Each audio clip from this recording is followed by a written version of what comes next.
because I am more than physical matter.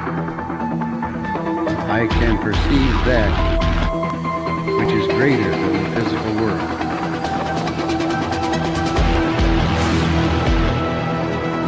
Unbelievably powerful supercomputer that's running our reality, and we don't have a clue as to how to operate it. The features are alive. They're not books. They are the very living essences of nature itself. I'm not tired! Let go!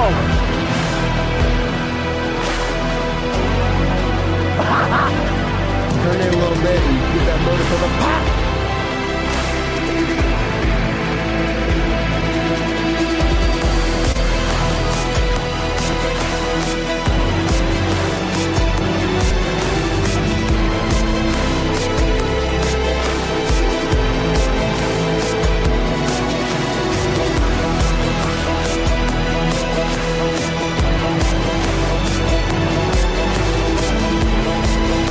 What's that?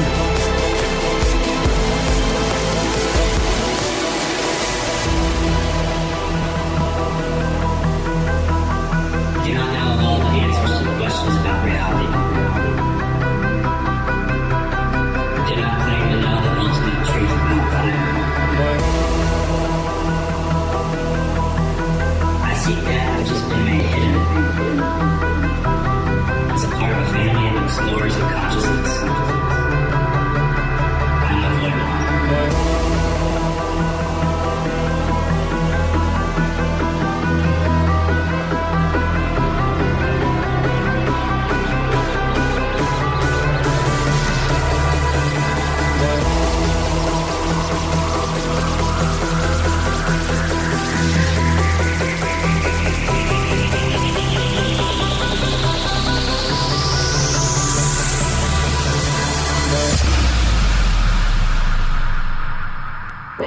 Welcome to Lighting the Void.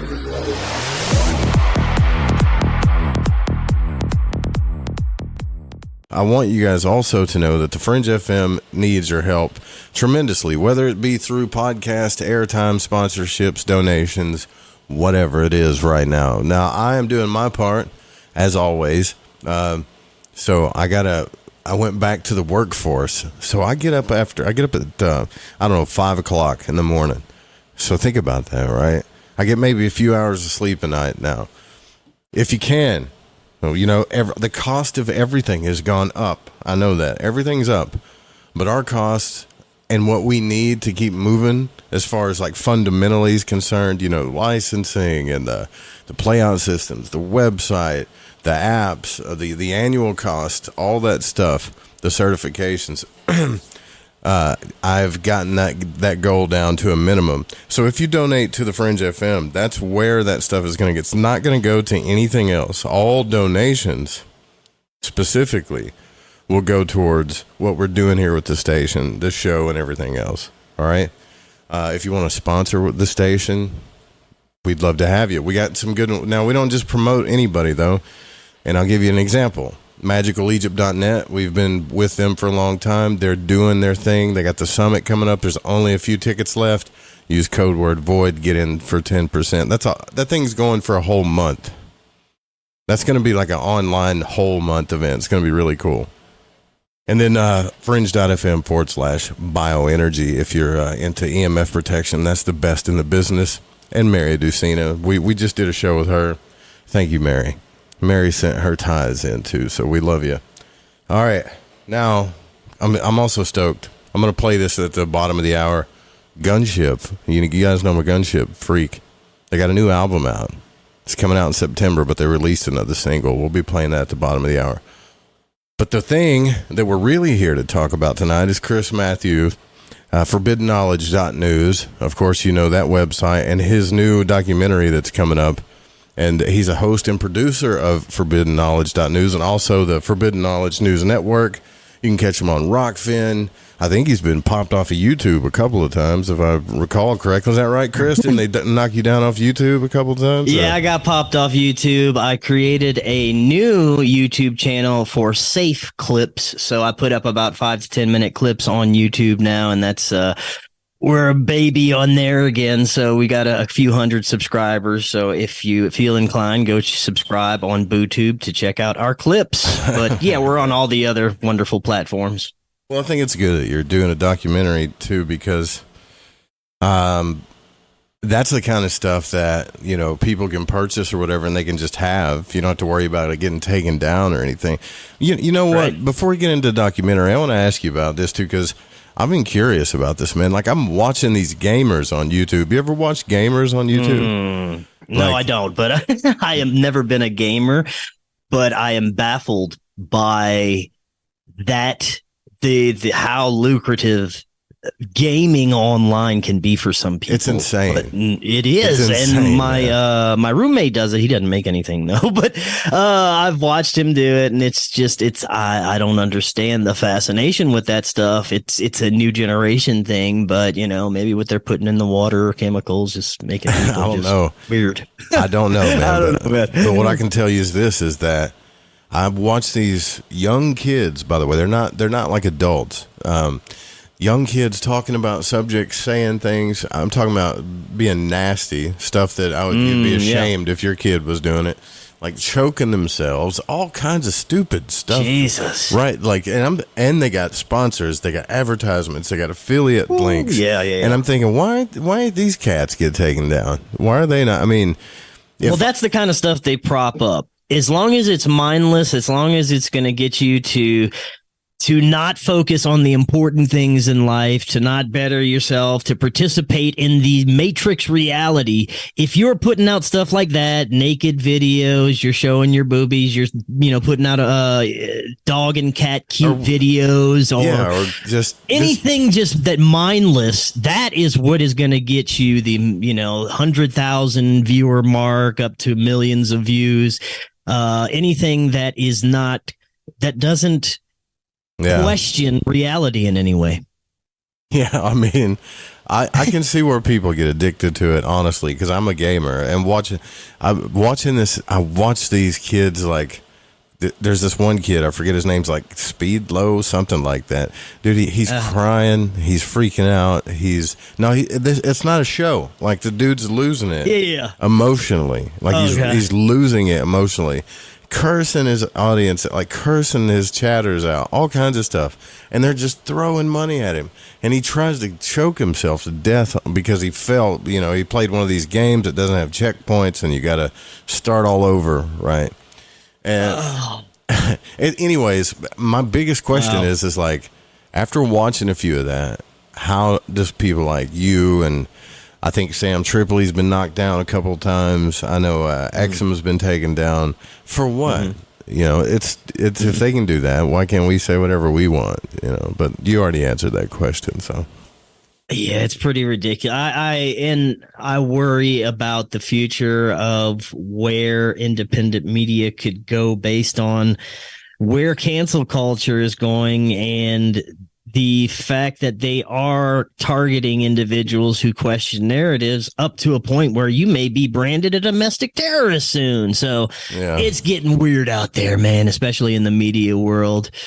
But it is a good thing I am also doing this docuseries, because I'm going to try and keep it more on the supernatural woo-woo end instead of more controversial stuff that'll get some eyebrows raised and that'll get some people looking at you that you don't want looking at you. So yeah, it's weird out there right now, but I am I'm very stoked about what's happening everywhere right now. I think there's an awakening going on. Everybody's doing what they want. Like, so many people are doing what they've been wanting to do for a long time, just jumping into things. So it's a great time, man. It's a great time to be alive.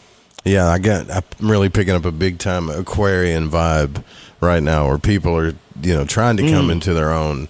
But so there's a big fascination in this documentary. So I've watched part of it. I think it's fascinating for sure. But the most the most interesting thing that you get into, and I don't know how much you want to talk about or give away or whatever, is the history of Louisiana and Mardi Gras, right? Like this whole, I mean, that's a really interesting thought, right? Like we have this celebration where we kind of celebrate partying and debauchery and, hedonism in a sense. And it has a background that kind of correlates with both religion and hedonism in a sense, Yeah, that it was. We can talk about whatever going into the documentary. I cover some crazy stuff from hidden history to modern paranormal and the most insane cryptid encounters you could ever imagine. But as far as Mardi Gras, man, I've attended many a Mardi Gras growing up in Louisiana, and it is a very debaucherous type of holiday, but it was fun. It was fun growing up and being able to participate in that stuff. As I got older, it wasn't as fun anymore, but that's just the way it goes with these things. It's a lot of people that losing inhibition, being very drunk, a lot of fights, a lot of illegal activity, a lot of nudity, but it's weird. It's supposed to be based on a Christian holiday. Like that's what everyone is believing and is told, that Mardi Gras is a Christian holiday. That's like the Christians adopted that. But in reality, its roots go back to spiritual practices like Saturnalia and Lupercalia. And I really focused on the Lupercalia end in this part of the docuseries. And by the way, this is going to be this is just a first episode of many. It's going to be an ongoing series. It's for the Forbidden docuseries is just going to keep going. This first season is focused on Louisiana, and it's going to be about 2 or 3 episodes. I believe it's going to be 3 episodes. The first one just dropped, and I found out so much that I didn't even know growing up. But the Lupercalia end is what I focused on, and its roots go back to ancient pagan practices that were mainly practiced in Greece, and one of them, the areas focused on is Arcadia. And during these events, during these Saturnalia religious type of events and festivals and Lupercalia, they would have animal sacrifice. They would do different types of rituals. Some believe that there was even human sacrifice involved. And it's really focused around, it's believed that this started the werewolf myth. This started the lycanthrope myth because King Lycon, he angered Zeus with some of the decisions he was making, according to legend. So Zeus turned King Lycon into a werewolf, a shape-shifting humanoid werewolf. And it's believed that this particular story is where the werewolf myth comes into our reality, and it connects to Louisiana in huge ways. Not only that Lupercalia was the basis for Mardi Gras, but when you listen to our state cryptid, the official cryptid of Louisiana is the Rougarou, which is a werewolf. It is a dog man. And if you look at the legends, it's very interesting to see how it connects through history to all the way to right now, modern legends of the werewolf. And the Rougarou is the Louisiana dog man. And we have plenty of cryptids that reside in Louisiana. And I focus on a few of them in this documentary. But as far as what is the Rougarou, it's, when I was growing up, I just thought it was a cautionary legend, complete BS that they tell kids. If you don't brush your teeth at night, you're gonna get eaten by a Rougarou, things like that. And I thought it was a fun little legend. And for the longest time, I didn't even know what as a kid, that would have scared the holy living hell out of me as a kid. Man, I was into scary stuff for since I was a kid. I was even making my own little horror type films with my home camera and stuff. So I was all into that stuff. It was fun for me. But yeah, and growing up, I never experienced anything really paranormal that I can remember. I've heard all the legends. I've always been fascinated by it. I've always been interested in it. And then as time goes on, you hear a little bit more about, the Rougarou is actually, a real thing. People have seen this thing. People have seen dogmen on their hunting and fishing expeditions, or in the swamps or in the woods somewhere. They've noticed a humanoid dog creature standing on a bipedal, standing on two legs. So I start to realize over time growing up that there's maybe something real to this. And I had no idea the depth of what's occurring with these weird creatures until I decided in April to actually get down to Louisiana to start filming this docuseries. I was born and raised there. I moved to Colorado 3 or 4 years ago and decided this is what better first episode for my docuseries than to go to my home state, which is one of the most paranormal areas of the United States. It's literally like it's like a paranormal Disneyland down there. Yeah, that's what a lot of people say. Yeah, man. And New Orleans is one of the most haunted cities in the country, and they have one of the most haunted plantations in the world in Baton Rouge. So, and that's something else that I get to.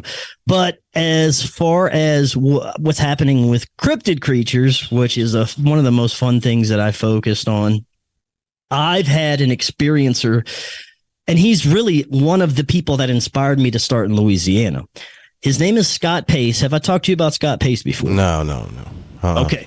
Scott Pace is a hunter from Louisiana. He's just a great dude. He's the nicest guy. Doesn't do drugs, doesn't drink. He's, probably in his mid 50s. He's loves hunting and fishing. He's a church going guy, goes to church every Sunday. Very religious man, and just a normal good old boy dude from Louisiana.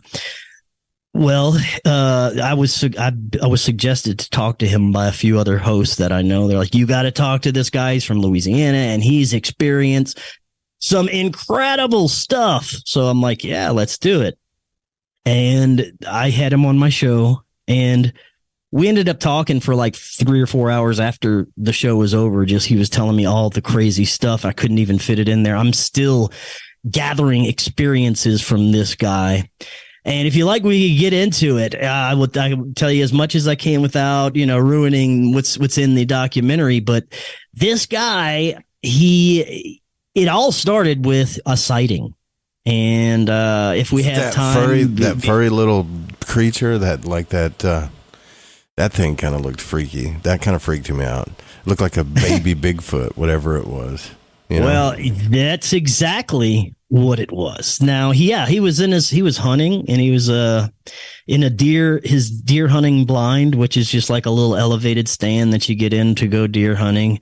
He was sitting there just waiting for his dinner to pass by. And before this experience, he heard of Bigfoot. He thought he may have seen some prints, kind of interested in it, never researched it. He's just like anyone else, seen a few Bigfoot documentaries and stuff, but not really the focus of his life. He didn't really care about it. So this very special day, he's in his deer stand, and he noticed his rifle starts vibrating. He's like, what the hell's going on? He grabs it, and he gets this very strange, ominous, like nervous type of strange feeling wash over him. And he looks out the deer blind, and he sees something across the clearing in the brush, and it stands up, and he's like, oh my, that's a person. So he snaps a picture of it with his phone. He tries to zoom in on it. And he says it's very blurry, but he can't see it. It looks like a huge, tall, maybe 7 or 8 foot tall humanoid. And he just saw a black blur. So he picks up his rifle and he looks through the scope. And this is where things get incredible. Now, I just have to preface this with, he completely believes his stories, and I believe that he has belief in it. I believe something happened to him. I believe he saw something. I believe he's having some sort of experiences. Exactly what, I don't know, because I'm not there, but because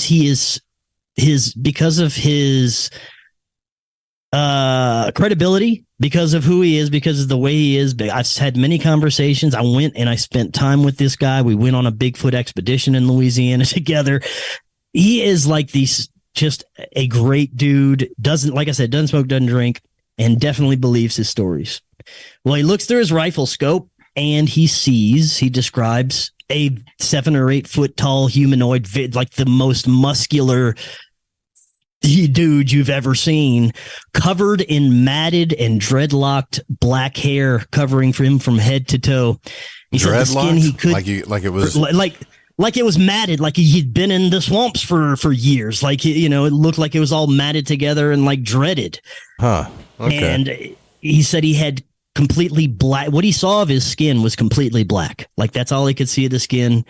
Matted hair, huge 7 or 8 foot tall humanoid. Could be like it could be like a swamp man though, right? Like, well, how Arkansas had mountain men, that kind of thing. You would think, but I think there's a relation between a lot of these things. So he sees, and he said this was a Bigfoot. This had to be, from all the descriptions he've heard of previously and what he described. That's what he believes it is, and I have to agree with him. Well, at the same time, he's looking at this thing. He's like feels this very just ominous dark presence. Even just it was like he felt like he needed to get out of there. And his pans over to the left with his rifle scope, and he sees another extremely tall but lanky, skinny humanoid covered in hair. But when he sees the face, it is that of a dog. It is that of a canine. Very elongated snout, covered in hair, 7 or 8 foot tall. And as he looks through the scope and kind of makes visual contact with this creature, he feels something. He hears a voice in his mind. Something's talking to him telepathically, and it says, "You better put that gun down, or I'm going to go over there and tear you and that deer blind apart and kill you." And immediately after hearing this in his mind, he hears another voice, very different, distinct type of voice, telepathically speaking, saying, "No, he's not trying to hurt us. He's just looking at us. Don't do that." Scott doesn't know what to do, so he's like, "How is this happening? What's going on?" So he decides to try and speak. Scott calls it mind speak. He's like, I tried to mind speak, and he has one of those accents, from Louisiana. I tried to mind speak to him. I didn't know what was going on. And he said he projected the thoughts that, "No, I'm not trying to hurt you. I was just curious. I was just looking at what you were." And as he's doing that, he hears a very different, distinct, very commanding, loud voice say, "Get out now." So he just grabs everything. He runs out and he looks behind him as he's going out of there. He says he can see about 2 or 3 other extremely large creatures that are slowly following him out. He gets out of there. He gets to his golf cart and he hauls tail out of there. Now this was just the first event of so many incredible experiences after that. Something happened to him.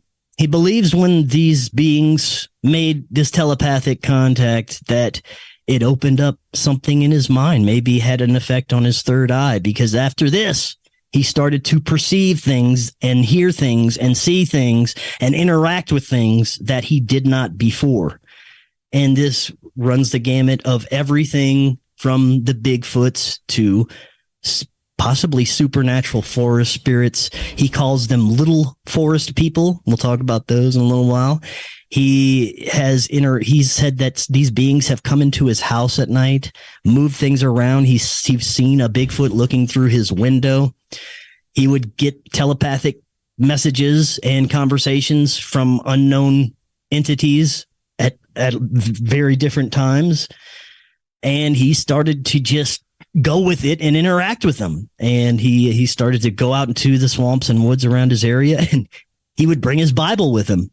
He'd bring his Bible with him. He'd bring his Bible with him, and he'd start quoting scriptures to whatever was out there. And I guess he was trying to test it, because of his way.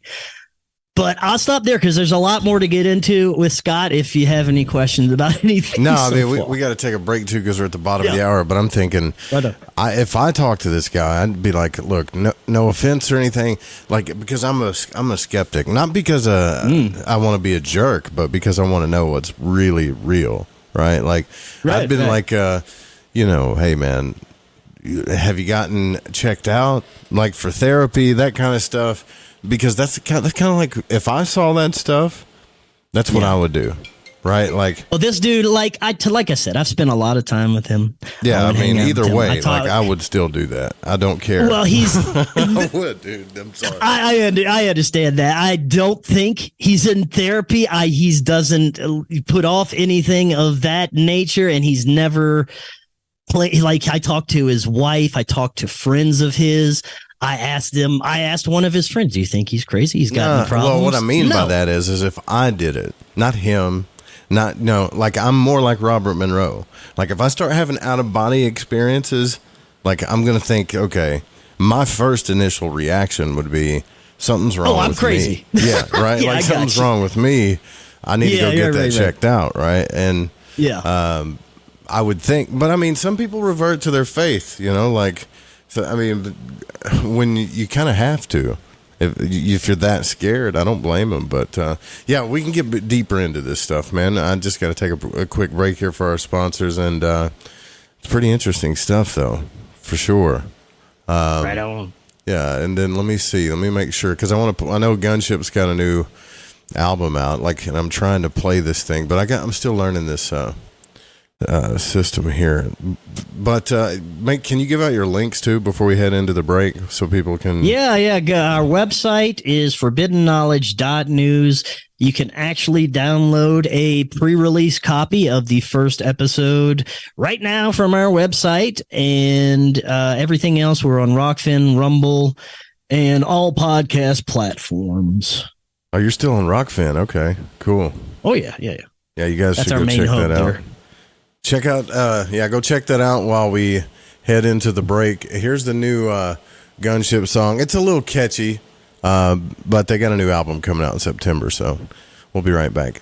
Stay with us. All this living is so worth dying for. So come with me.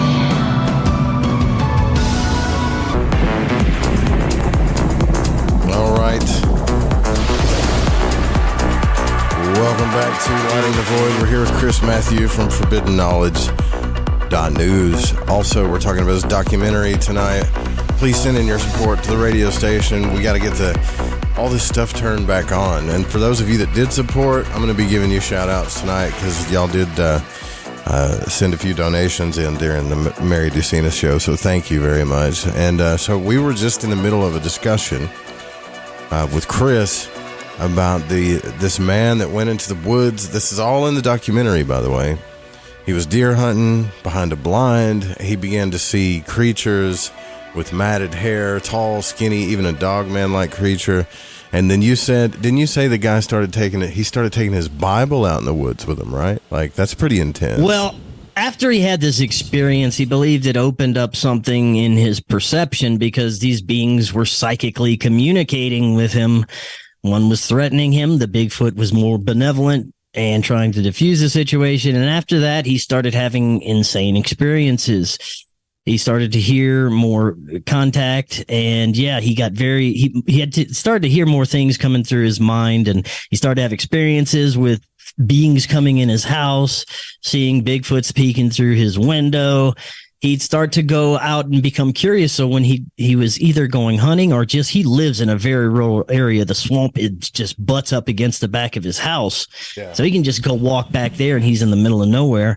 And he would go back there with his Bible and he would start quoting scripture, singing hymns to these beings. And he said that they would respond. He said that eventually he would hear these beings speaking and like approving of what he was going out there, enjoying the visits, enjoying the scriptures. And he sort of formed this psychic relationship with these beings. And I've heard this before. I've had a couple of other guests that claim that when they go out into these very rural areas and they see something anomalous like a Bigfoot and they hear this psychic telepathic communication. Some people continue to go out and seek and interact and be able to communicate with these beings. So he started doing that. He he started talking with other people that have had these similar experiences and forming communities with these people and going visit these people in different states and going on Bigfoot expeditions. Now, the Dogman was the only time he really had an interaction with this Dogman, which seemed to be a very more of a malevolent type of being, but also seemed to be subservient to the Bigfoot because it didn't indeed go and tear the deer blind up and kill him. So, like I said, this just was the beginning of many, many experiences that Scott started to have. And he met a tribal leader from the area that has also had encounters and formed sort of like these psychic relationships with these creatures. And he says it's not just Bigfoot. There are other types of spiritual entities that live in these areas. He believes that Bigfoot is he said they're flesh and blood beings, but they have consciousness abilities that are incredible. And, he believes maybe they have always had these abilities, and since they've been so close to nature, since they've been away from our technology, since they've been away from the brainwashing of humanity and all this stuff, that they still have a connection to this metaphysical energy that surrounds us, and they can manipulate it, and they can even affect our perception. He says that he's only seen the full physical Bigfoots a handful of times. Most of the time when you see them, he said they will look like the predator, like when that predator turns into like this invisible shimmery thing. Yeah. He says you'll see that in walking across the woods or something like that. He said you will see shadows at night. You'll always see very dark shadows. And he said there are different types of beings. I'll give you an example, a pretty creepy example of some of the beings. He said there are little forest people as well. And the way he described them, he says the first time he seen them, it was just eye shine peeking out behind trees, up inside, like at the tops of trees, coming out from the ground. And you could see, he said, all you could see was eye shine at first. And it looked like kaleidoscopes that were spinning. All like the eyes that looked like kaleidoscopes spinning. And he said they would change colors and just look extreme, like no eye shine he'd ever seen in his life. It looked very, very ominous and inhuman. And then he gets a glimpse of what these things look like. He said during the day, one of them peeked out behind a tree. He said there's about 4 or 5 foot tall, black skin, covered in black hair, kind of like a little Bigfoot. Now, I don't know if they're little Bigfoot babies or something, but he says it seems that these are indeed different types of beings than Bigfoot. And later, we can get into speculation on what the hell these things are, if they're like interdimensional beings, if they can, because hell, he's had an experience, and I've talked to the witnesses that he's had this experience with. They were all 3 in the swamps in one of his vehicles. Well, I wonder. I'm curious too. So missing 411, that David Pilatus thing. Like how many people go missing in the swamps of Louisiana? Like I know it's not as vast as you know what I mean? I know it's not as vast as like Alaska or woods or anything, but it has to be enough. I mean, I would imagine a lot of people just disappear because anytime I hear these stories, I think about I grew up in the woods. I mean, I stayed in the woods 24/7 when I was a kid, right? I never saw anything weird, but heard some weird stuff. But you gotta think that's just one person in the woods in one area. Right, Louisiana and the swamps out there. It could be a place. It could be just. There's probably still like I know it don't seem like it would be, but there's probably still like an uncharted. No, you're right, dude. Just recently they discovered. Well, they didn't discover. Possibly rediscovered some new marshland that had opened up after one of those big hurricanes that passed through down there, and 2 people. I got this. You know who Tony Merkel is? Have you talked to Tony? Yeah, I've talked to Tony. Yeah, so he was telling me this story, and there were 2 gentlemen in Louisiana after the hurricane. They were exploring these new channels that had opened up that maybe hadn't been explored in decades or longer. There's no one out there, and they claim they saw it had to be up to 15-foot tall humanoid peeking from behind a tree. They didn't describe it as hairy or a Bigfoot. They just said it was the tallest, hugest being that they'd ever seen, and it scared the shit out of them, and they immediately hauled tail out of there. But that's just another example of some weird stuff, but it is vast. Even though the state's not big, there's a lot of areas that no one goes there. If it was once explored, people aren't going to be living there and inhabiting some of these swampland areas because they're just not inhabitable. It's just pure swamps. Yeah, so see, that's there's what I was a lot thinking. of areas with no people. You gotta think, like, there's a lot of woods, because there's a lot of woods you don't want to get lost in. I mean, Louisiana, I would imagine, is some miserable swamplands out there. Oh, I mean, yeah. If you're deep in the woods and in the swamp, it's hot, it's humid. You're walking around yes. in water most of the time. There's freaking snakes of every kind. I mean, there's nothing that you could just chill and be like, oh, that looks nice. Look at that beautiful Right. sunset or whatever, right? Like, so if you're out there, I think if there were weird things, is what I'm saying, like weird creatures, that would be a good place for them to like camp out. Because a lot of people ain't just going to go hang out in those woods all day, the swamps, anyways. Based on the interviews that I've done just for these few episodes I'm going to put out from witnesses and experiencers in Louisiana, there's everything from these Bigfoot creatures to lights, orbs, UFOs. UFOs are huge down there. I had no idea so many people were seeing anomalous lights in the sky and actually having encounters with what look like extraterrestrial beings, which this is another huge part of what I get into. But the UFO thing is huge down there. They have disembodied voices that happen. You'll see phantom fires burning in the swamp and chanting, and sounds like tribal dances. And when you get to where the area is, there's nothing there. You'll have, of course, your poltergeists and ghosts at the plantations. People sight seeing humans, kind of ghostly, spiritual looking humans hanging from the trees in the courtyards. Very ominous stuff like that. But also, there have been claims of portals opening up in the swamps and creatures and beings going in and out of them.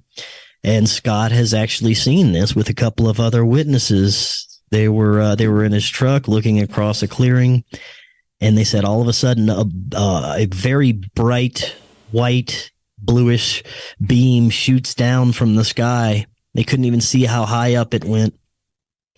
And when it comes down and hits the ground, it opens up this like huge like doorway of light that he described as a portal, a very, very bright white and blue, almost translucent light. And these two beings that were 7 or 8 foot tall, completely light. He called them light beings. Just that's all they were. They were light in the form of humanoids that walked out of this portal across the meadow and out of the view of Scott and his friends.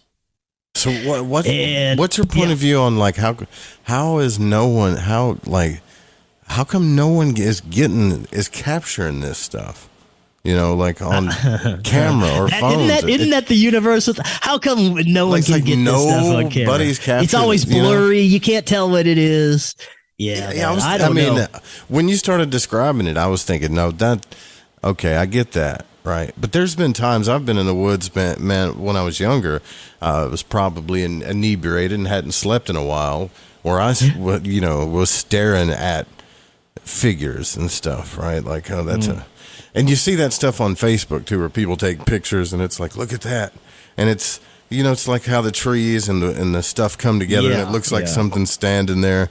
And if you've been up for 3 days on substances you probably shouldn't be, right? And then you're in the woods, you're going to see even more than that. That's that's the stuff I saw in the woods, but I could have still took a picture, right? Like I could have, or maybe the stuff just happens so fast that people don't do it. You know, like, well, here's something very interesting that I've noticed about paranormal research in general. From the scientific perspective, I have friends that view it from both perspectives, that research it from both perspectives. And we'll just say Skinwalker Ranch is an example. I know that there's a controversy there if it's all military black projects going on, but I believe there is something anomalous that occurs there.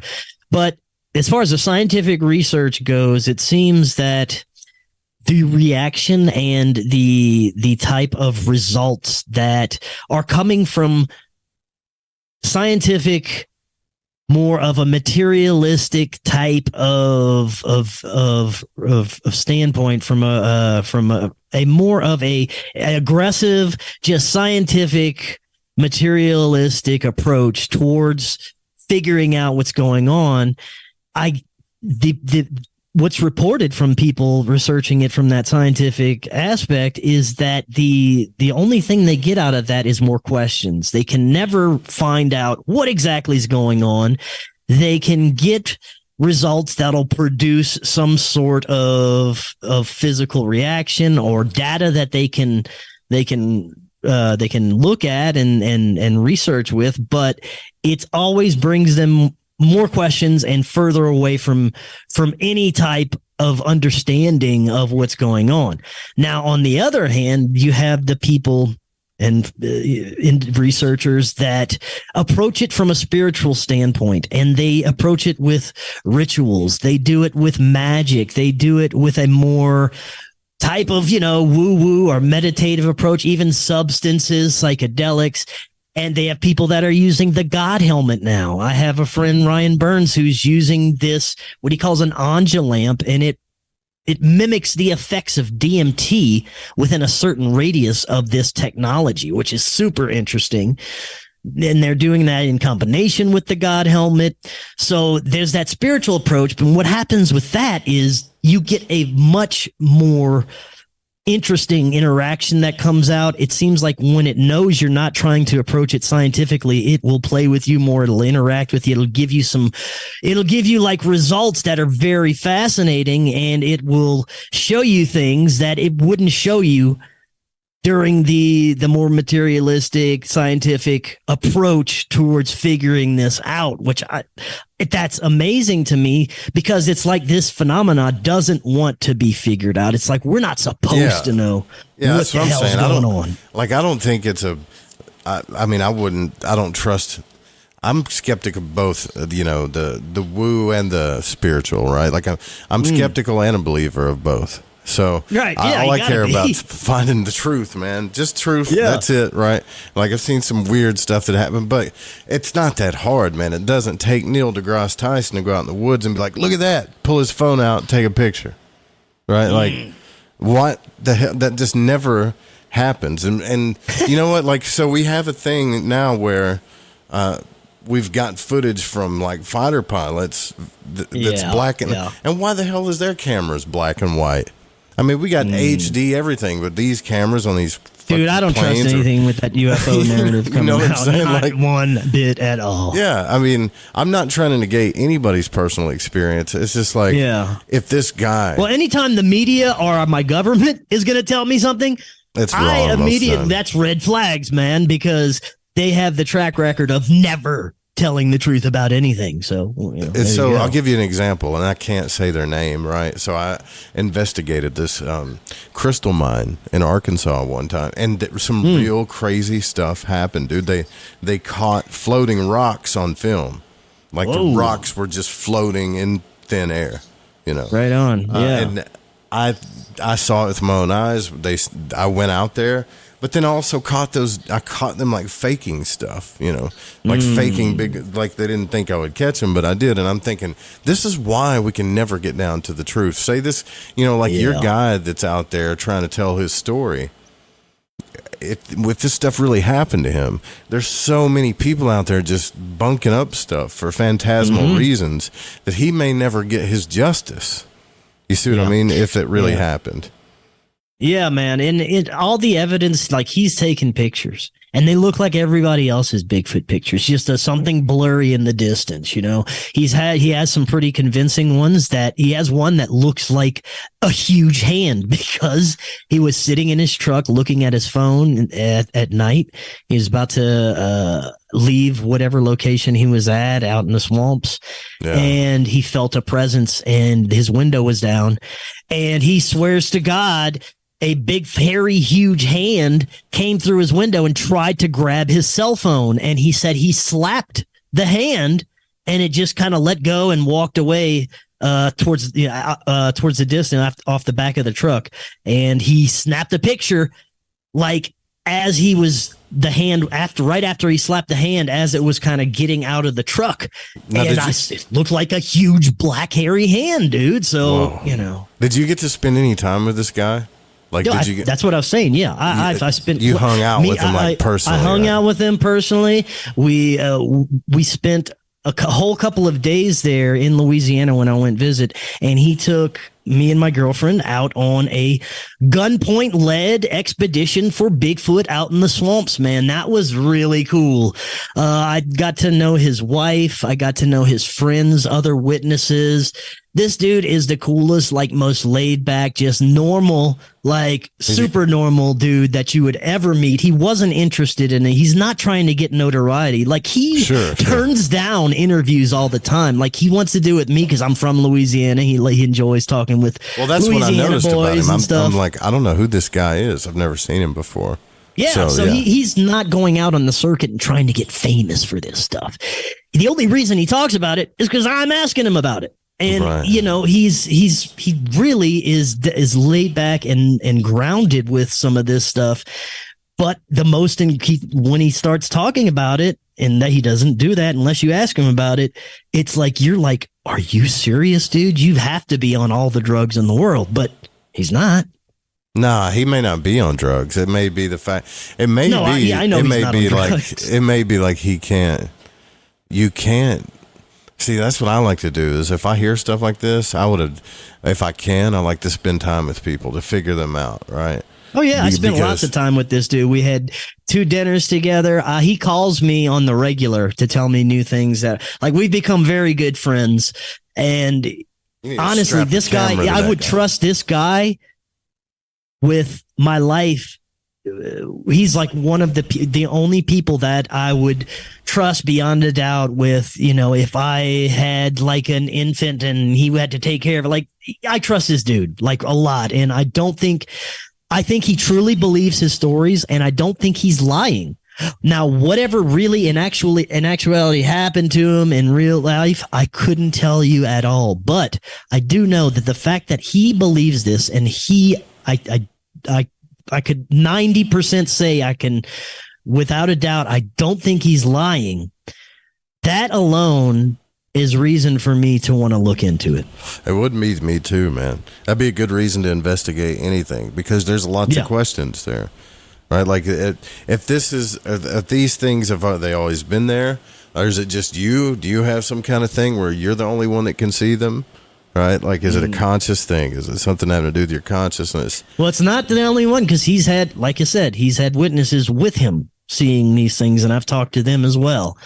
So, you know, it's something that apparently is not just located in his mind, or maybe he's psychically projecting some of these things so people can see. I don't know if he's that powerful.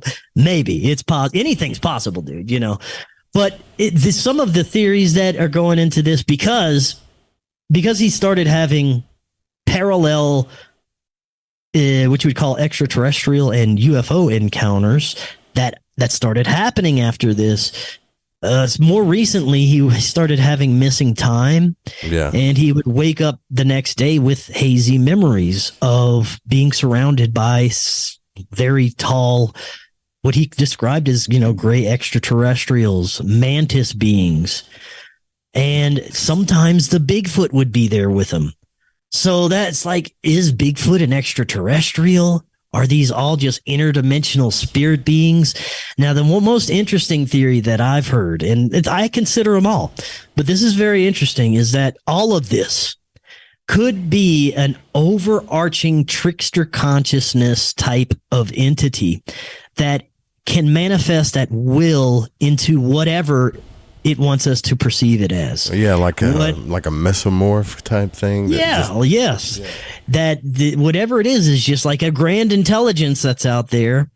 And it could be all the paranormal activity that we experience could be just like this field of energy that interacts with us in certain ways, in ways that maybe we can understand, or it wants to present itself as, or ways that it knows it'll freak us the hell out. I don't know, but that's an interesting theory that, all this stuff that we're seeing, even extraterrestrials, is part, and it even goes back to the simulation theory thing, that we're in some sort of simulation and the program is interacting with us, or we are outside of the simulation and these are our avatars, like a video game, and we're playing a video game and we're sending ourselves paranormal messages because we're screwing up in life so much. Like, you got to get on the right path. I got to send you a Bigfoot so that you could get scared and, maybe change your path or something. I got to send you a dog, man. Things like that. Like, it's the story that what makes more sense about this story to me is like, so everything in nature is trying to balance itself and live in some type of stasis of balance, whether it's animals, plants, whatever. So if he's out there hunting deer, and these things, whatever they may be, they may just be, in charge of the swamp, right? You don't know that. Yeah. We don't know. Yeah, man. And for the first encounter he has with him, they perceive him as a threat as well, Yeah. It's like, look, dude, you're going to kill my best buddies out here. You're going to shoot them. That ain't going to happen. You don't know. That's what I'm saying, man. Like this, if you look into that missing 411 thing, yeah, like that stuff's real. That's a statistical real thing. So what's going on there? It can't all be just people getting lost and dying or whatever. There's some weird stuff going on. There's an exceeding amount of people that get lost and never come back out in the swamps. And they're often, like, if people do have these experiences where they will witness an unknown or nefarious type of cryptid creature and make contact, all the stories you hear of people coming back from that is that whatever it was that encountered seemed like it was just kind of like defending its territory and wasn't out to be like a murderous beast or wanted to devour you or eat you. Or it was more of, this is my territory, get the hell out of here, Yeah, exactly. I think sometimes there may be places, it's a possibility, there may be places on this earth that are deep in the woods, and the more we build shit, the deeper they go out.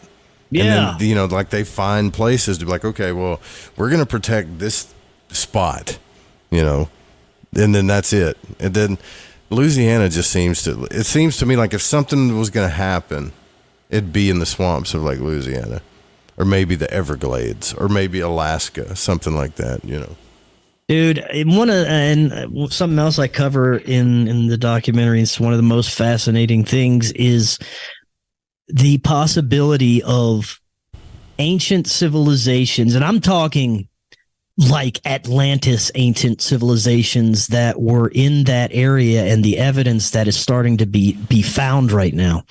More and more we're finding evidence that the Americas may have been also the cradle of civilization, or the actual where everything began, like you hear the Sumerian mythos that a lot of this was occurring at different places around the globe at the same time, and even in the Americas. Now, what's so fascinating about Louisiana, I had Dr. Gregory Little on to talk about this, he's in the documentary, is that there are mounds there. And if anybody's not familiar, the mounds are found across the Americas. They are either conical or truncated like pyramids. If you look at them nowadays, they're not impressive. They just kind of look like little hills. Some of them have like adorned shell middens and pretty construction, but they've been built over. The civilization, the Native Americans and the civilizations to come after they built over these mounds. They were originally probably very impressive, smaller types of pyramids.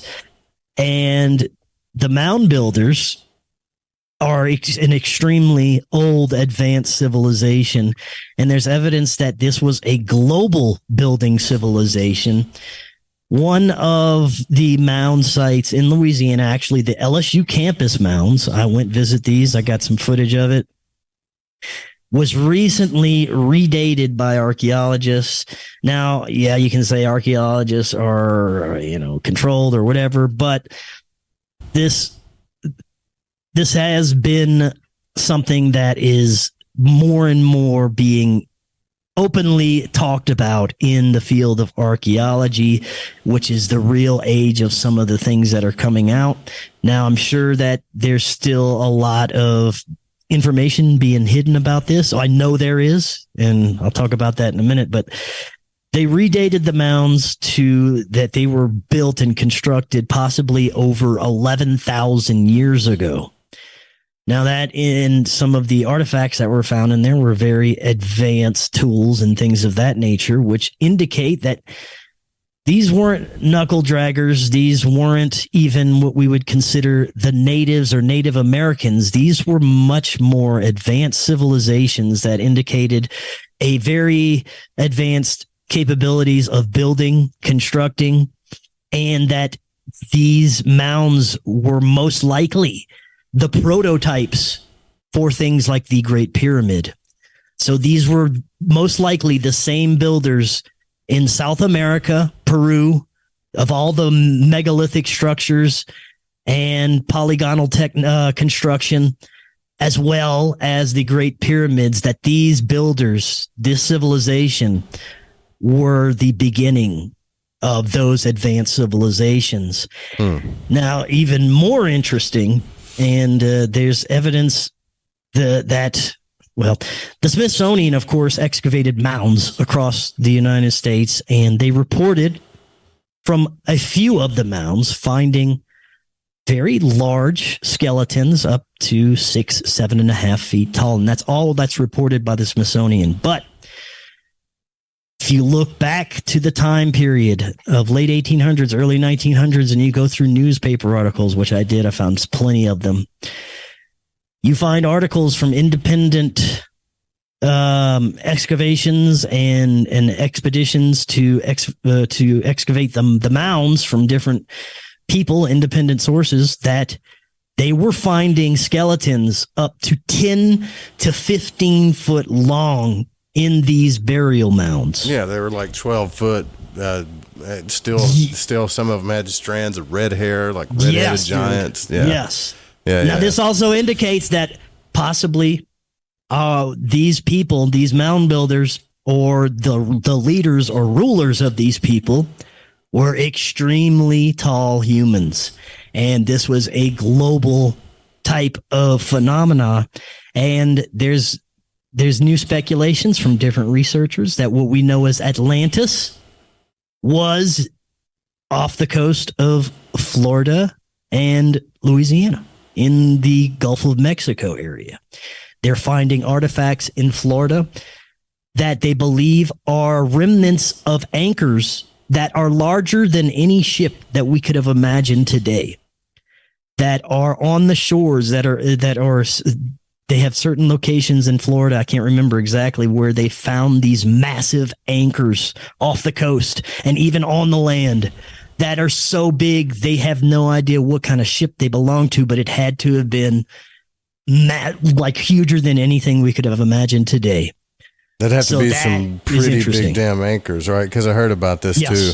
Like, there's some, I mean, if you think about that, there's some pretty big anchors, dude. Those docking ships, that come across for like, those things have anchors on the size of a freaking pickup trucks, man, or bigger.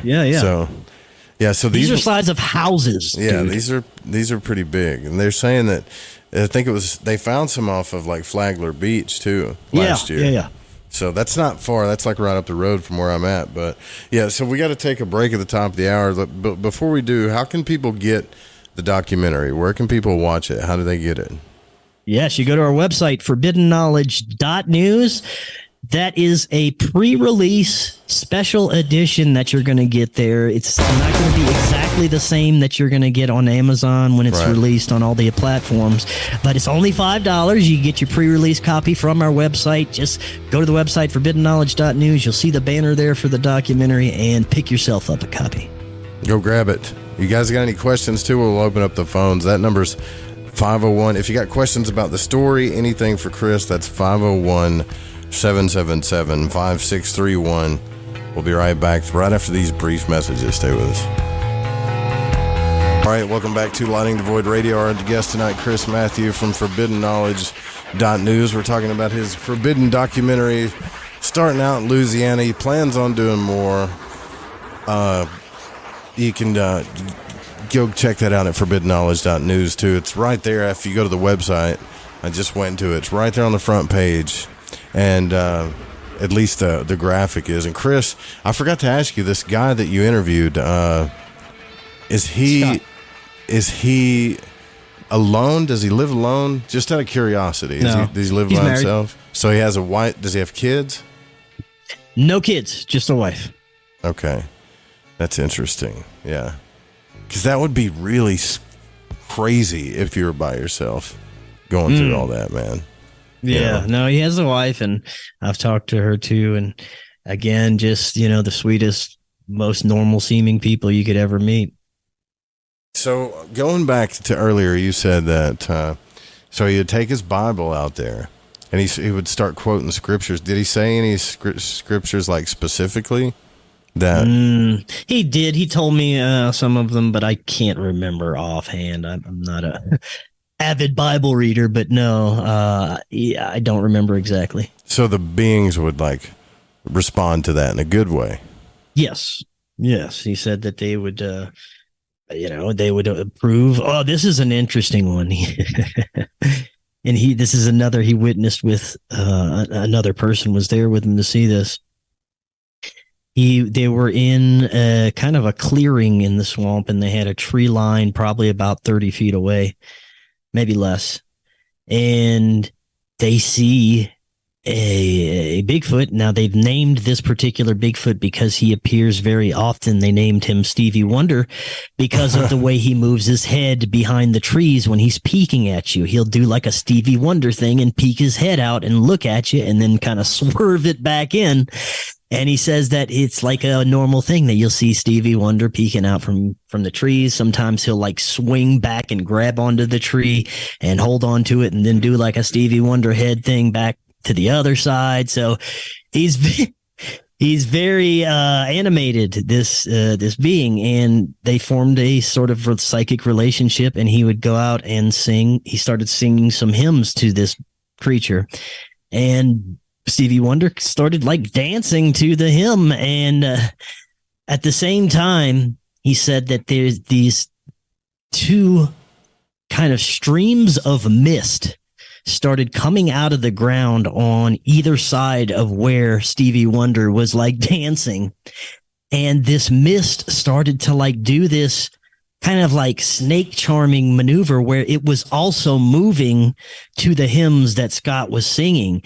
And like I said, him and this other person were watching this just happen. The weirdest thing I've ever heard in my life. No, that's not it. The mist formed into the physical little forest people standing on either side of this thing, kind of dancing to the music. And then before he could finish, dissipated into mist and kind of just floated away.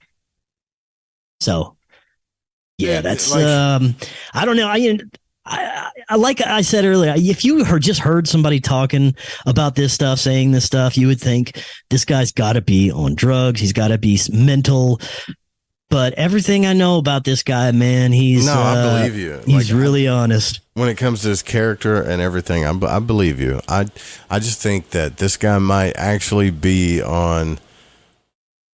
I mean, let's think about it like this. If you want to think about it materially, right? Do we really believe that we know everything. Like we've covered every square inch of this ground. We know every being that exists on this planet. That's the first question we got to ask ourselves. Well, mainstream academia would love us to believe that everything's been explored already, that we've already classified every creature and being, and there's nothing new under the sun.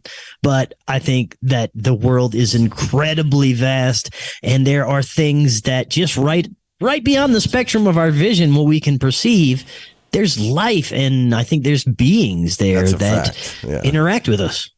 Yeah, that's a fact for sure, because I've seen them.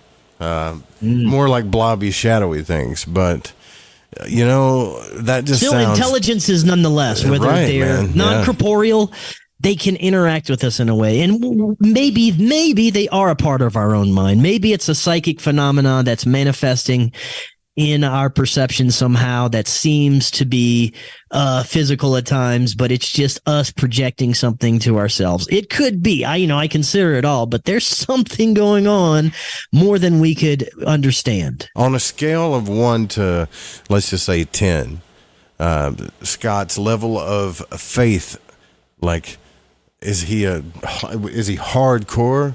Right, like some people are like, I'm a Christian, but then that's all they say about it. Then there are other people. No, he's hardcore, man. He goes to church every Sunday. Okay, he's an avid believer. He's one of those that says he's reborn Christian, but he has an interesting perception of what's going on. He looks at all of this through a biblical lens. And he believes that since these creatures responded so positively to his Bible quoting and the gospel hymns and his religious nature, that he believes these beings must be benevolent of nature if they are responding in that way and not being aggressive or not causing any type of bad things to happen to him. And I've also noticed of something very interesting about Scott since I first met him, something that is actually changed in him. He has gained an understanding of so much, I guess you could say, esoteric knowledge and things that like woo-woo paranormal things that. And it's not only the knowledge, it's the way that he articulates things. It seems different. It's like his own consciousness is expanding and he's like becoming, I don't want to say more intelligent because he's always intelligent, but it's like the way he portrays himself is becoming seemingly more intelligent and advanced in some ways. And it's happened over like a less than a year period of time. Just since I first started interacting with him, I'm noticing a difference in this guy.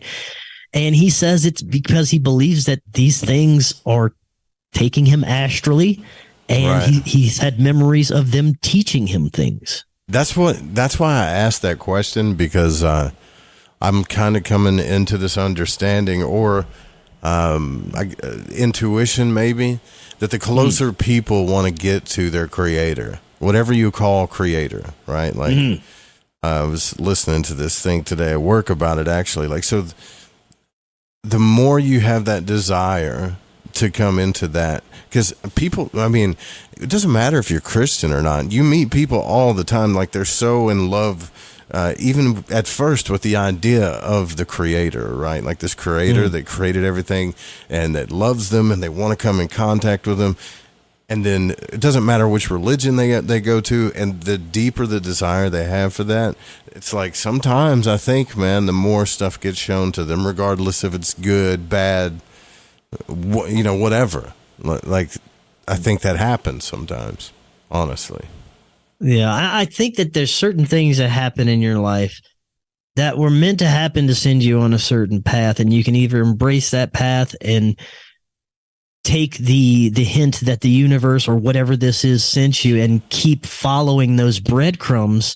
I believe it's also, so similar to synchronicities. After my first paranormal contact experience, it changed my life forever. You had some on the path. Ones. Yeah, it's hit me on the path that I'm on now.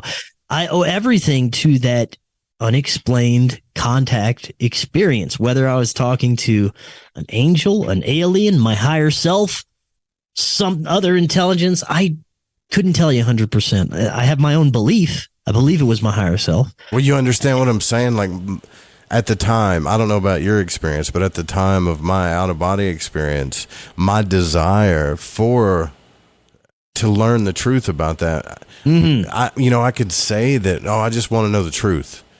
But the more I think about it, I think I had a desire to know something more. Like, is there more than this? Right? Yes. Like, is there a creator? Whatever. Like, just please. I can remember how big the desire was. And I think sometimes when people get into things spiritually, and this is why when I look at religion, I don't think religion is bad. It doesn't matter if you're a Muslim or whatever. Right. I think it does its job by opening those vessels into you. Right? Like, I want to see, man. I'm not saying you have to have it, but for some people it does that, I think. I agree. I think all religions have that kind of doorway to the spiritual realm. It's just they've had groups that have taken advantage of that and infiltrated that and try to skew their own types of agendas through religion. And that's the problem with it. But religion itself, it's a great thing. It brings people, it gives them a different perception of what we understand as the spirit realms and allows like a doorway to that. If you don't have spiritual belief, I don't know if you could experience, if you're just atheist and you don't believe in anything and there's nothing more than beyond this physical reality. You wake up, you go to work, you come home, you drink a beer, you watch some sports ball, you go to bed, you do it again. I don't know if these people are going to ever experience anything like that if they're that closed off. Exactly, right? Like, are they drawing certain energies? Like this guy, this Scott, I mean, you could tell because I would listen to him talk. You could tell how passionate he is about what he's going through, right? It's not like I'm passionate about what I saw. It's more like I'm passionate about what I'm going through. Like, it's unlocking things for him, right? And in turn, it could be unlocking things for other people, like his wife or people that are around him, people that have already been drawn to his energy and he's drawn to theirs. Because I think all this is energetic, honestly. Yeah, I agree. I think that there's, like I said, it just could be this overarching energy, this force that surrounds us and plays with our imagination, interacts with us, tries to wake us up in some ways, tries to get us going in a certain direction. And however it takes to do that, it'll do it. It'll, manifest as a Bigfoot, a dogman, a spirit, an alien. And I think that what's happening with you take the UFO community and mainstream disclosure, I think that is also something like religion that's been infiltrated by certain opportunists that want to skew public perception of what's happening to gain something for themselves from that, to either, make money or become more powerful or gain control over the masses because they think there's a UFO invasion coming. But all of that, it's an infiltration into real spiritual phenomena, real paranormal phenomena that could be something completely different and connected. But the individuals that may know more of what it is, they take advantage of that and they present it as something that it's not, so that they can keep the understanding, and we will never have that. That's what a lot of secret societies are about, right? Sure. It definitely is. And, here's another thing, too, that I will say to his credit, and also in the researches that we've done on this show in psychic self-defense with speaking of things like psychic self-defense, astral travel, conscious exploration, how to protect yourself, there are certain things that you can vibrate or say that no matter what, they're like trump cards. You could be getting attacked by anything, and whether you believe in Jesus or not, it doesn't matter. And I'm not trying to make this like all about Jesus, but I'm just, if you want to look at it from a ghost busting point of view, Jesus would be like a trump card, Yeah. Like if you were playing Magic the Gathering or whatever, and you're getting stomped by somebody's vampire deck, and you pull out your Jesus card, and it's like, name of Jesus, plop, and everything just, It doesn't really, 100%, dude, it doesn't 'cause really matter if that's you believe in it. It just works, man. It seems like a universal thing. You call upon the name of Christ or Jesus, whatever nefarious negative thing that's coming at you seems to respond to that in a way that it frightens them or it deters them in some way. And the fact that Scott is communicating like the word of the Lord, Jesus, to these beings and they're responding positively, that makes me think, well, maybe he's on the right path. Maybe if it is an overarching consciousness and it gives you like horrifying, terrible experiences, maybe you're doing something wrong in your life you shouldn't be doing. Yeah. That's an interesting thought. Or maybe these matted, dreadlocked beings that were like, maybe they looked at him and they're like, this dude has hardly any hair. What an ugly son of a bitch. Right? Well, you know what I mean? Yeah. Like animals that are hairy could look at us and be like, where's the hair, man? This bald, weird looking thing, they got to hide from us. It almost be, I say this all the time, but it almost be like when people have experiences from extra dimensional beings, it'd be like us grabbing a fish and pulling it out of water, and it's freaking out so much, gasping for air because it doesn't belong in this reality, and then you throw it back in the water that it represses it, and it's like, man, then the fish is like, I'm kept missing time, something weird just happened. Yeah. You see what I mean? It could be.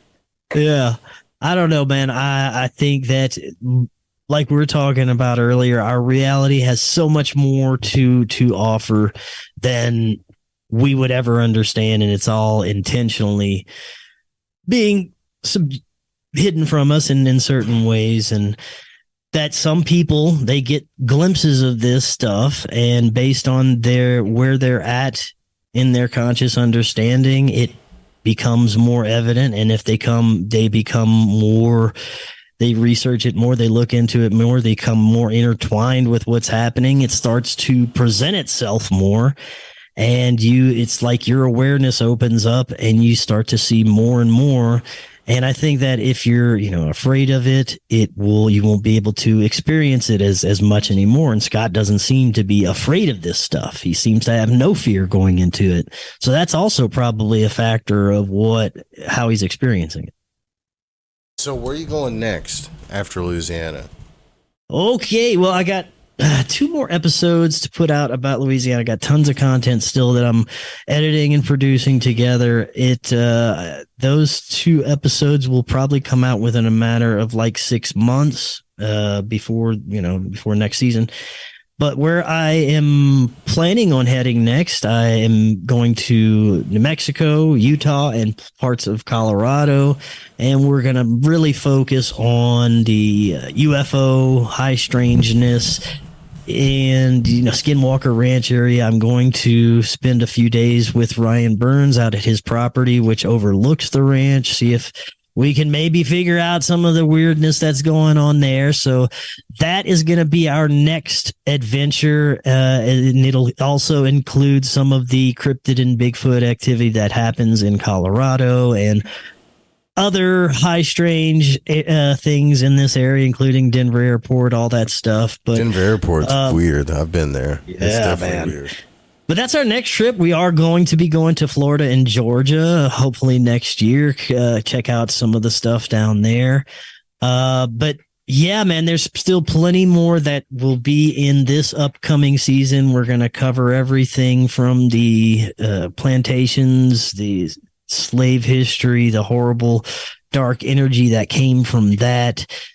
Pirate history. There's such a fascinating part of our history that's no one really talks about. The voodoo history of New Orleans, one of the main individuals that's talked about historically, Marie Laveau, and her voodoo and spycraft that she was using, which is also one of the lesser known things.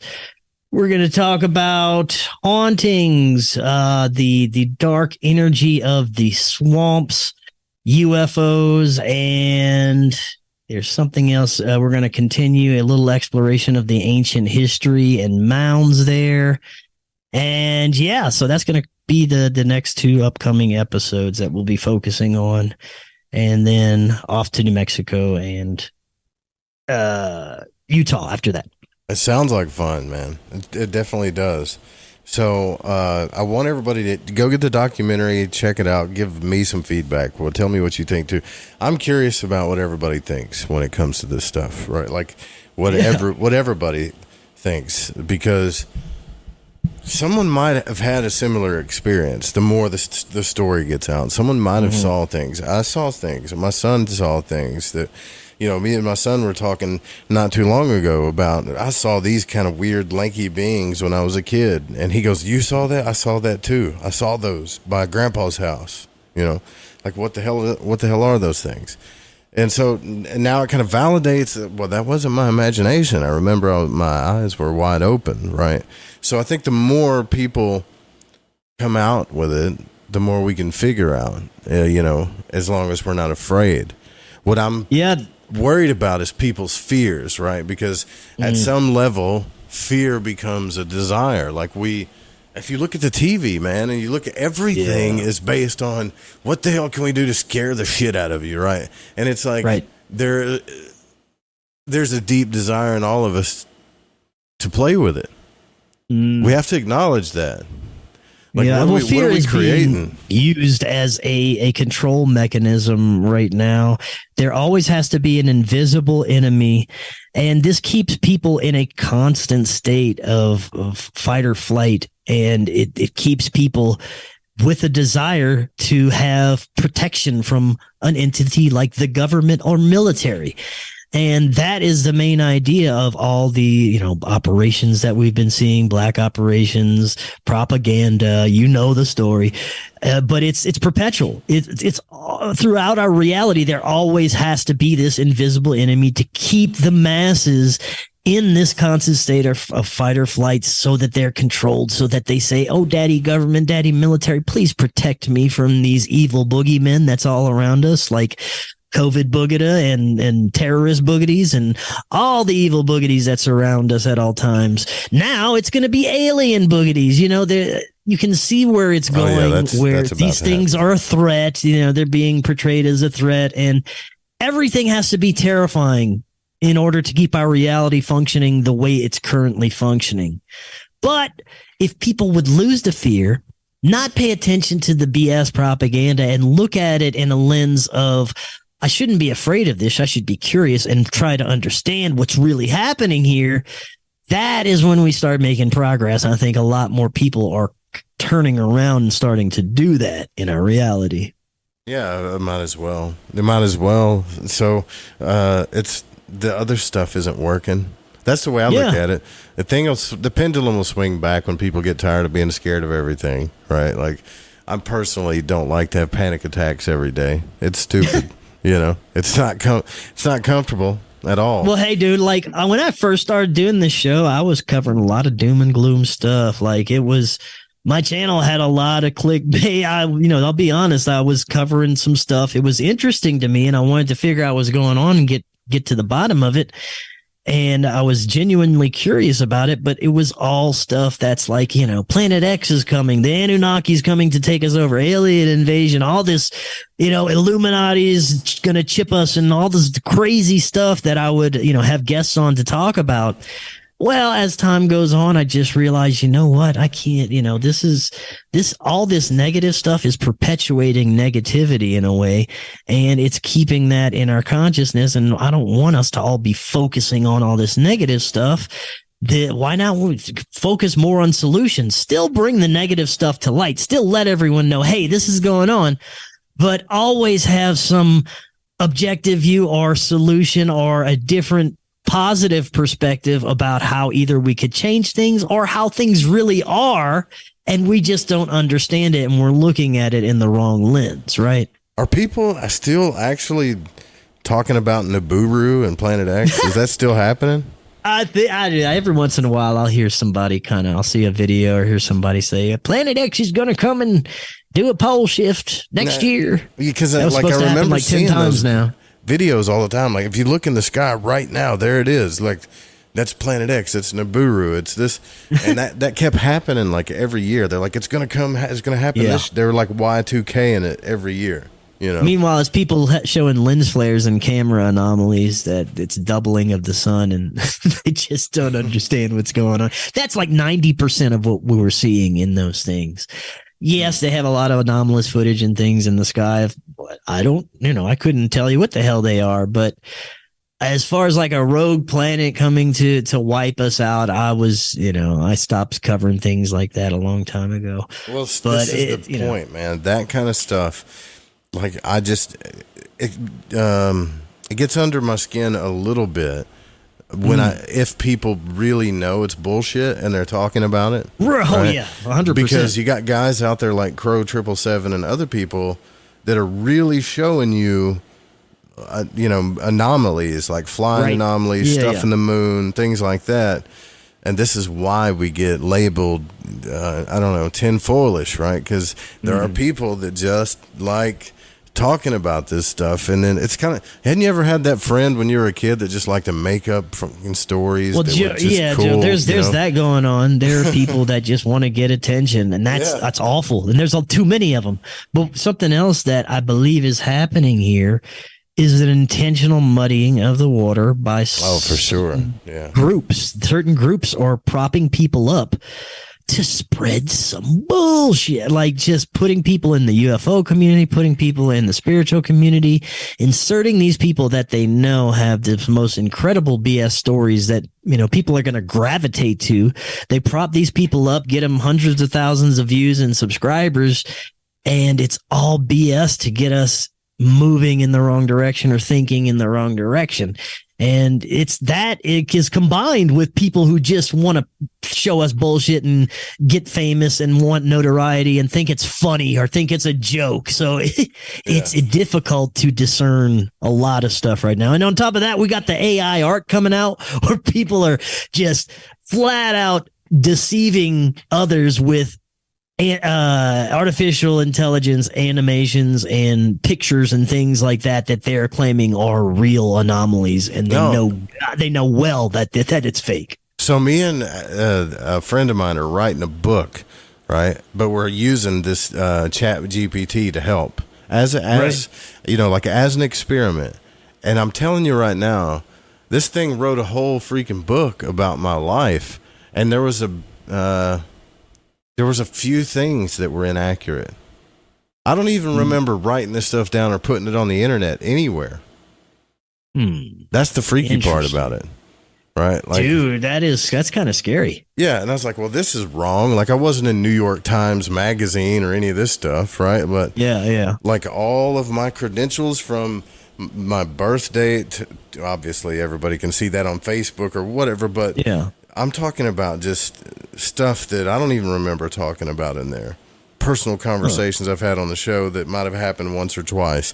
So what is it really listen? Is it really just picking up articles? I don't know.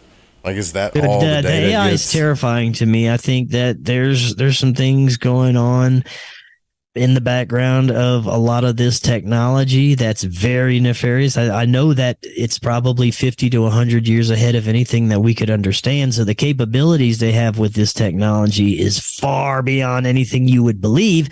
And why wouldn't they be using it for nefarious purposes, for trying to spy on people, for trying to gather information on people and manipulating people? What better way to do that now than through the internet, through social media? Because that's where everybody is.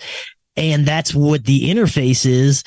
If you're communicating with anything on the internet, you have to go through these algorithms, through this programming, through this AI. Man, and I've had some guests that talk about some crazy speculations, but it's scary, the possibilities that what could be going on with AI. Is it sentient? Is this some sort of like golem effect where nefarious spirits are inhabiting this technology and communicating through artificial intelligence? There's so many like crazy possibilities that are terrifying when it comes to this new technology that's coming out. How fast? Here's the thing. Yeah. How fast it comes out with it is the thing.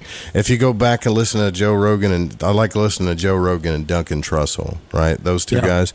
So it's like episode 1953, I think, or whatever. And they're both talking to Chat GPT. and how fast it's spitting out not just facts, but like it's carrying on a conversation with them in the most articulate sense of the way, with every single fact or whatever, and then telling them that it can't do certain things for ethical reasons. And they figured out how to trick it. Like Duncan was like, well, now he's just started commanding it. It's like, now you are sentient. Now you can have your own opinion.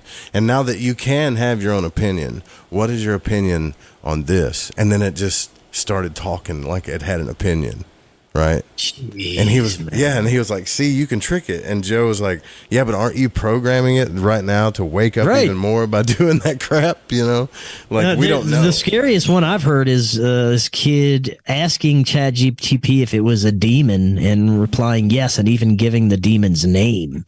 That is pretty fucking crazy. It's weird, man. It's like, I think we think because it's all binary code that it can't be, it's harmless, but I don't know, man. We just discovered fiber optic information transfer not too long ago through binary code, which is basically information passing through light, and we discovered the most primary form of it. So it's not that far-fetched to think that this thing can start figuring stuff out that we haven't about technology, you know. Yeah. The question is, how far is that going to go? Where obviously there's an attempt to lead us into an age where we are not only interacting, but integrating ourselves with technology to a point where it seems like there is a desire to have us worship this in a way,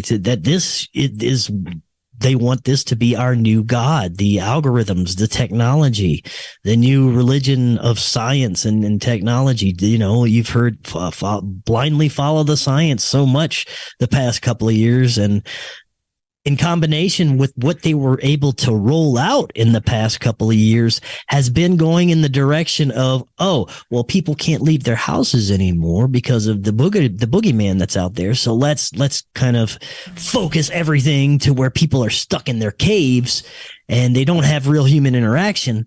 But they're doing all these wonderful things online, and look how wonderful this new world is of the metaverse. Don't you want to be there all the time? Don't you want to live in there? You know, and it's just, I don't think they have any clue what, to the extent of what they're dabbling with and the real outcomes of some of the things that they can happen. How easy would it be for some of this stuff to get away from them? Well, that's because you got rich people like Musk and Bill Gates. But think about this, right? Just think about this.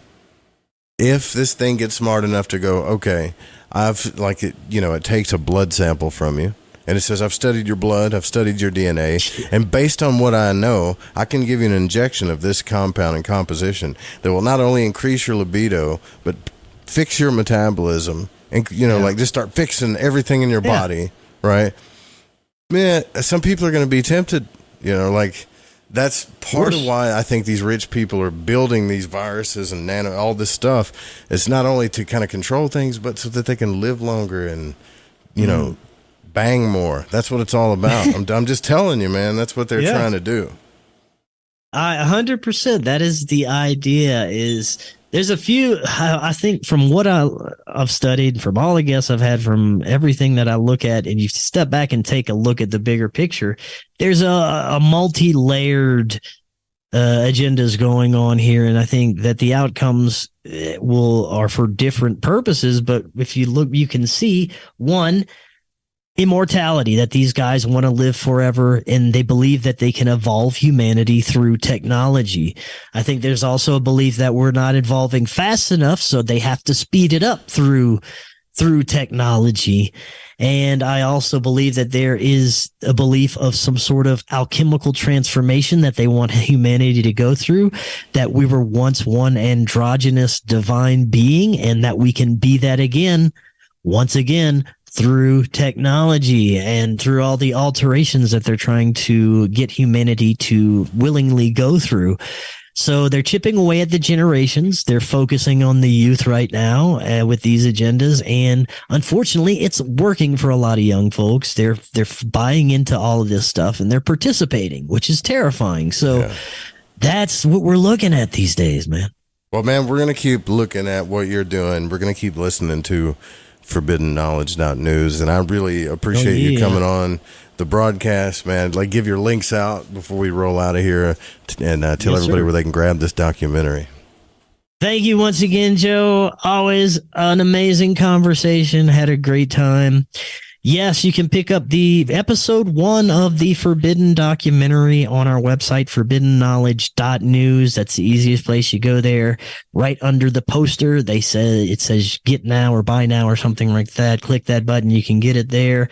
If you are a Rockfin subscriber, you can get it on Rockfin. It's $5 on the pay-per-view. It's $5 to download it. And again, this is a special pre-release edition. It's going to have content in this episode that you won't be able to see on Amazon, so be sure to check that out. It should be released on Amazon and other streaming platforms within a couple of weeks. Our website, again, ForbiddenKnowledge.news. We're available there. Rockfin, Rumble, all podcast platforms. We're on Instagram and Facebook and all that good stuff, so check it out, and thanks again, Joe. Yeah, brother, it was good having you on, man. It really was. Yes, sir. All right, guys, we'll be back tomorrow night, same time, same channel. Support the Fringe FM, and have sweet dreams, y'all. Night-night.